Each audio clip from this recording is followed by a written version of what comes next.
Oslo's harborfront provides an inviting place to simply enjoy the urban scene between sightseeing stops. From here, a ferry shuttles visitors across the harbor to Bygdøy, a peninsula with several museums highlighting the nation's maritime history. The Viking Ship Museum shows off 9th century Viking ships, icons from those days of pillage and plunder. Norwegian marauders terrorized Europe for generations. Gazing up at the prow of one of these sleek vessels, you can imagine the horror peasants in France or England or Russia felt when those redheads on the rampage sailed up their river.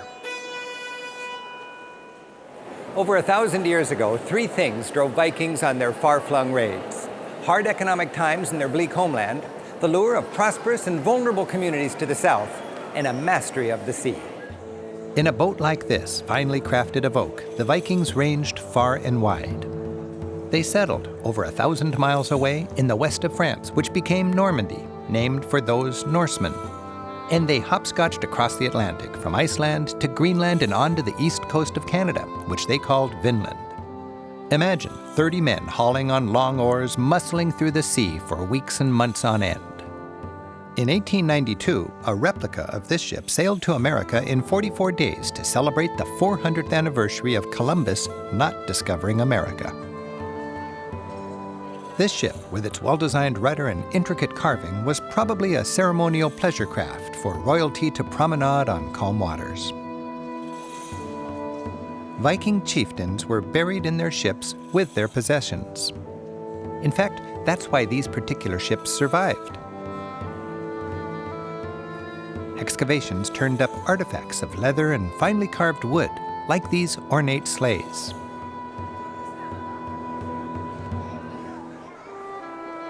This horse cart is decorated with fanciful scenes from old Viking sagas.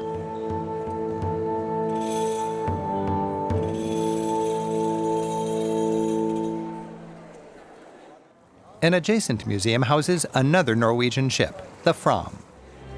1,000 years after the Vikings, the steam and sail-powered Fram took modern-day explorers Amundsen and Nansen deep into both polar regions.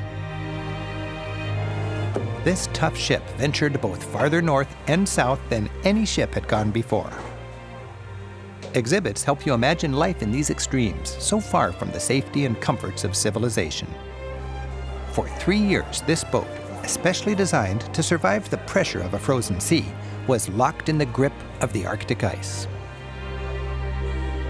The Fram was well equipped with instruments for scientific research.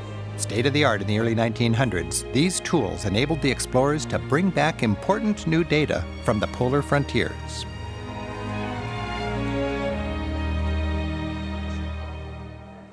Next to the Fram is another example of Norway's seafaring heritage, the Kon-Tiki. In 1947, the Norwegian explorer Thor Heyerdahl and his crew constructed the Kon-Tiki raft out of bamboo and balsa wood. They set sail from Peru on the crude and fragile craft, surviving for 101 days on fish, coconuts, and sweet potatoes. About 4,300 miles later, they landed in Polynesia.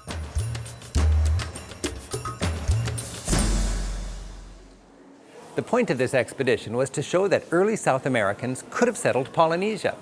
While Heyerdahl proved they could have, anthropologists doubt they actually did.